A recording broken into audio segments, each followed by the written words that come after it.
Hi, I'm going to be reading this book along with you. And when I'm reading it, I'm going to have you pay attention to some very special words. Those special words are compass.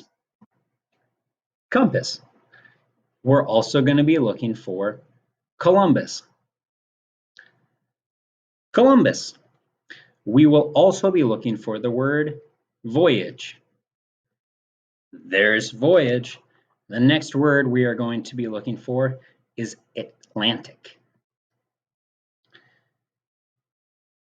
Atlantic.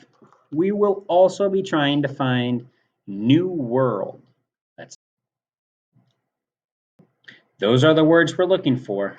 We will try to find Columbus, compass, voyage, Atlantic, and New World when we're doing our reading. Let's get started. I'm going to start reading. I'm going to open up to the beginning. It's a few pages in. The beginning of the book starts on page 4. I'm on page 4. In 1492, that's our first line. In August of 1492, a sailor named Christopher Columbus set out on an amazing voyage. We've already had 2 of our vocab words. Can you help me find them? Columbus and voyage. He sailed across the Atlantic. It's our third vocab word. He sailed across the Atlantic Ocean from Spain. I wonder which one of these individuals is Columbus. I'm thinking it might be the one in the middle. He hoped to bring back gold and treasure from the far lands of Asia that were called the Indies. In October, Columbus saw land, but this was not the Indies. Columbus had reached some islands near North and South America. To Columbus and his sailors, the Americas were a whole new world. Look at that picture and see what we see. They look like they're very happy, don't they? They're kind of praying almost. It must have been a very long journey. Let's turn the page to page 6.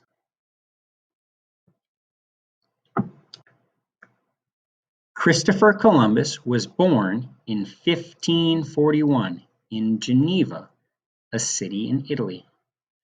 Geneva was an exciting place to grow up. Columbus liked to watch the shops. He liked to watch the ships come and go in the harbor. Shops can't go in the harbor. Here we can see the harbor. The harbor is the part of water where ships come and go. He also learned to read and write and do simple sums. He often helped his father, who worked as a weaver. Do we see anybody who's doing some weaving? She looks like she's doing sewing. I wonder where Christopher Columbus is in this picture. Is there a boy with a father? Let's look at what this is. Rags from the Indies, riches from the Indies. Every day, great sailing ships arrived in Genoa, bringing expensive goods from the Indies, such as gold, silks, and spices. We can see silk, and there's some spices. It looks like cinnamon and maybe pepper. Turning the page, page 8.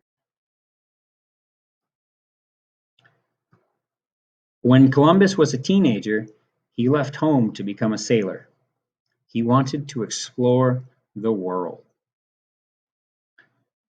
Once his ship was attacked by pirates. They set the ship on fire. Columbus had to jump into the deep sea. He held on to an oar and swam to shore. There's Columbus being attacked by the pirates. I wonder what this picture is. Let's read underneath it. This map of the world was made in 1482. People knew about the continents of Europe, Africa, and Asia, but they did not know the true size and shape of the land. It's hard to see on that map, but I see Europe,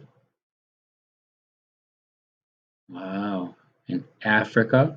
We know that blue is water, so this is a pretty old map, isn't it? Let's turn the page. Columbus moved to Portugal. He became a sea captain and sailed to many different places. He and his brother also made maps and charts of the sea. Columbus married and had a family. He still studied his maps and charts. He gazed out at the Atlantic Ocean. Columbus had an idea. Do we see the Atlantic Ocean? And that's also the harbor where the ships are.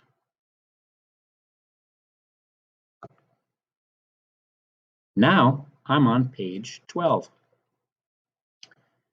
In Columbus's time, merchants and explorers from Europe always traveled eastwards to the Indies to buy gold, silk, and spices. Page 13.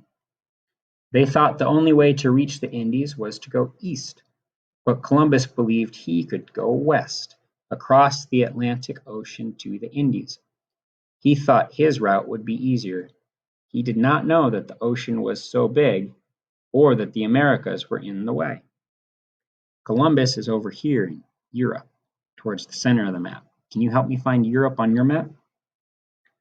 And his goal is to go west, and he's trying to reach this in the circle, the Indies. Can you find the Indies? So if he's going west, he wants to go around the world and reach the Indies. But what Columbus didn't know was that there's two continents in the way. So you can't sail that way, can you? This is a map of the world as we know it today, very different from the old map on page 8. Let's look at this globe. This tells us by Columbus's time, most people knew that the earth was round, not flat. But even Columbus did not know how big the planet really was. Let's go to page 14. Columbus needed money to pay for the ships and crew, and for food and supplies. He asked the King of Portugal for money. The King of Portugal said no. Then Columbus asked the King and Queen of Spain. They were interested in his plan, but they told him to wait. 6 years later, the King and Queen of Spain finally agreed to help him. Columbus promised to bring them riches from his voyage. We see Columbus and the King and Queen. Here is King Ferdinand and Queen Isabella. They were very powerful.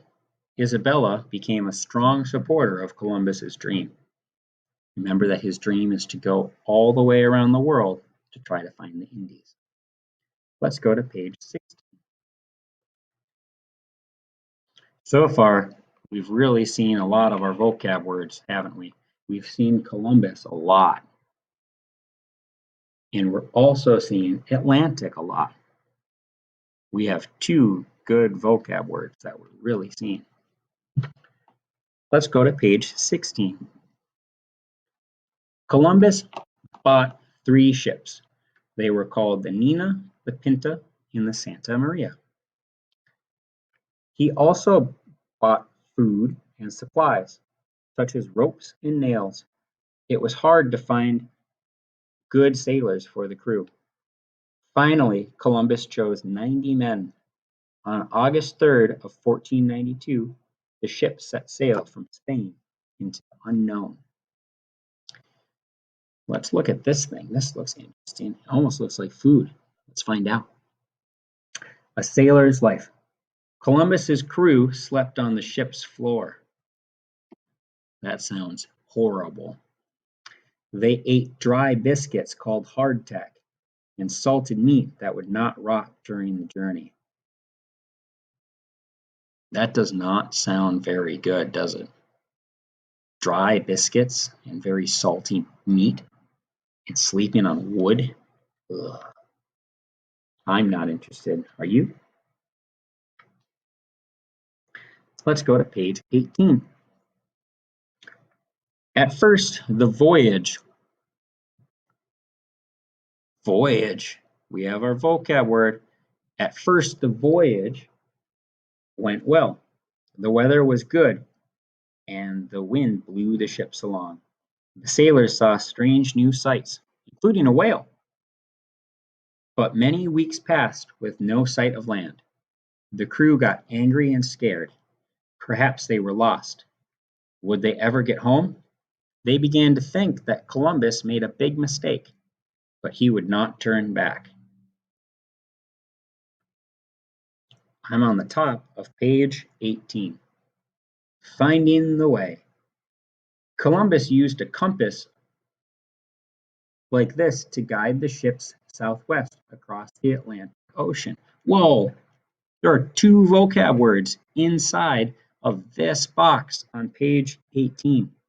Can you help find two vocab words?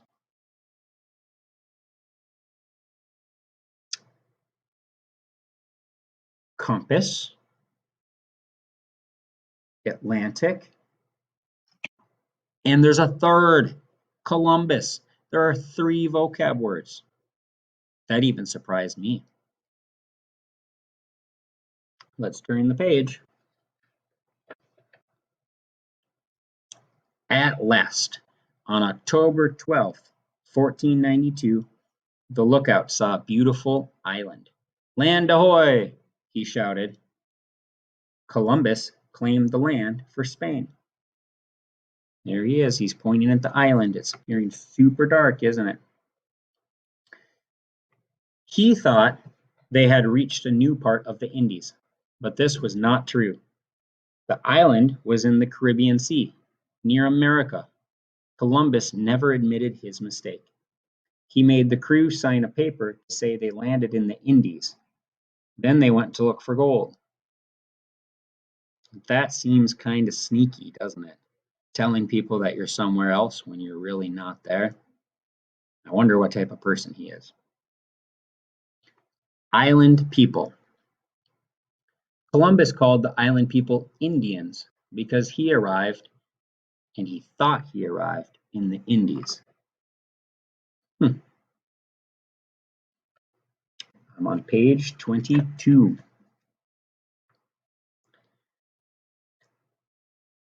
Look at this picture. This doesn't look very good. Let's try to find out what happened. Columbus sailed on. Then disaster struck. The Santa Maria near an island that Columbus called Hispaniola. The Taino people lived on the island. They were kind and they helped the crew. The ship sank. The Santa Maria sank. Wow. Columbus chose 39 men to stay on Hispaniola, while he and the others sailed home aboard the Nina and the Pinta. They reached Spain in March of 1493. Cheering crowds greeted Columbus. The king and queen made him a governor of the new lands. When Columbus is there, I wonder what's going to happen to the people that he left, if he's going to go get them or not.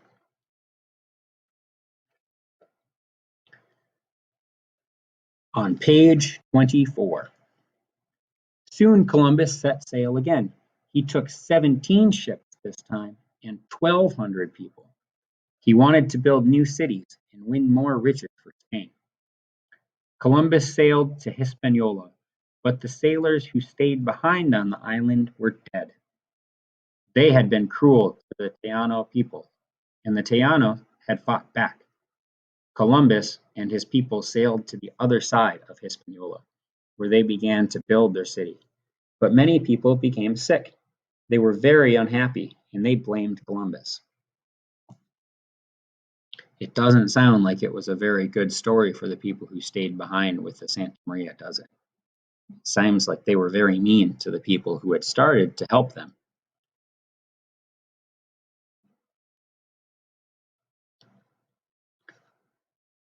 Page 26.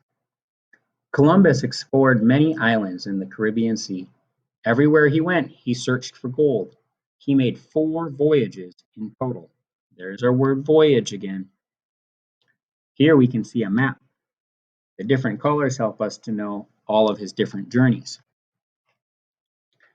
During his third trip, Columbus treated the local people like slaves and argued with his own people. Columbus doesn't seem like he's a very nice person. First, he starts telling people that they were in the Indies, and he knew that they weren't in the Indies. He didn't admit his mistake. Second, he left people behind. A good leader wouldn't leave people behind. And those people were kind of mean to the people who were helping them, to the Taino people, weren't they? I wonder if they learned that being from Columbus, if he treated his people bad and they treated their people bad. But here it sounds like on his third trip, Columbus was really mean. When the king and queen heard, they sent someone else to take over as governor. Columbus was brought back to Spain in chains. Sounds like the king and queen did not like that Columbus was so mean. Look at Columbus. Wow, he's even wearing handcuffs.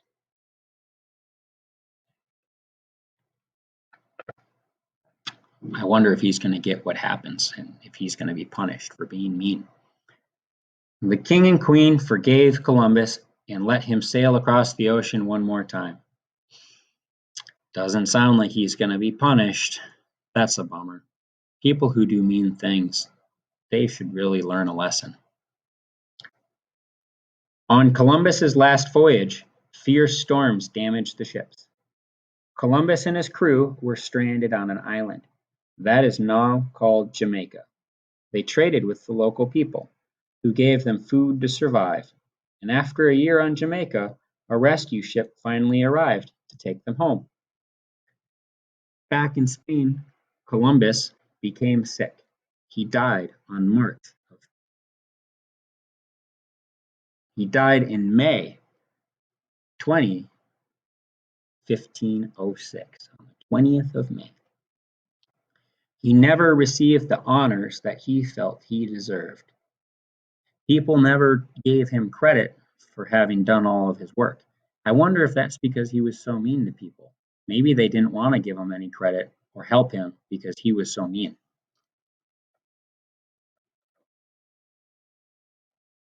Page 30. Today, Columbus is remembered as a famous explorer. He was daring and brave, but sometimes cruel. Means he was mean. He showed that it was possible to sail across the Atlantic Ocean. Columbus did not find a new route to the Indies. Instead, he made contact with a new world. There is a vocab word. Many explorers followed Columbus to the New World. They found amazing things that people in Europe had never seen, such as food in the picture. Let's see what food we see. It looks like a pineapple. That's in Florida, nice and warm. Some corn. I like corn, especially if it's popcorn. Or super especially if it's popcorn and I'm watching a movie. There are some potatoes, peppers, avocado, chocolate. He found chocolate. Okay, if I can have anything in this picture, it would either be chocolate or pineapple. I really like pineapple. And up here is a pumpkin. That's nice. Since Columbus, many people have come to Americas to make them their homes. His voyages changed the world forever. Here we can see some facts. Shall we look at the facts together? Look at this boat. This looks like a Viking boat. It says Vikings from northern Europe may have explored parts of the Americas long before Columbus's famous voyage. We're finding some evidence that there were people before Columbus came, the Vikings. There is a settlement super far in the north in Canada, and some people are looking for evidence that the Vikings came towards Minnesota. The Taino people carved long canoes for which they used to travel among the Caribbean islands. Some of the canoes could carry 100 people. That's a long canoe. In Columbus's time, the Atlantic Ocean was called the Ocean Sea. It was believed that there was only one ocean. In fact, water covers almost 2/3 of the earth. There are many islands in the Caribbean Sea. Together, they are now known as the West Indies. Look at all those islands. How many are there? I can't count them. Some are so small. The island of Hispaniola is now divided into two countries called Haiti and the Dominican Republic. And our last fact, in 1507, a mapmaker first used the name America on a map of the New World. It was named after another famous Italian explorer named Amerigo Vespucci. America, Amerigo. That sounds similar. Thanks.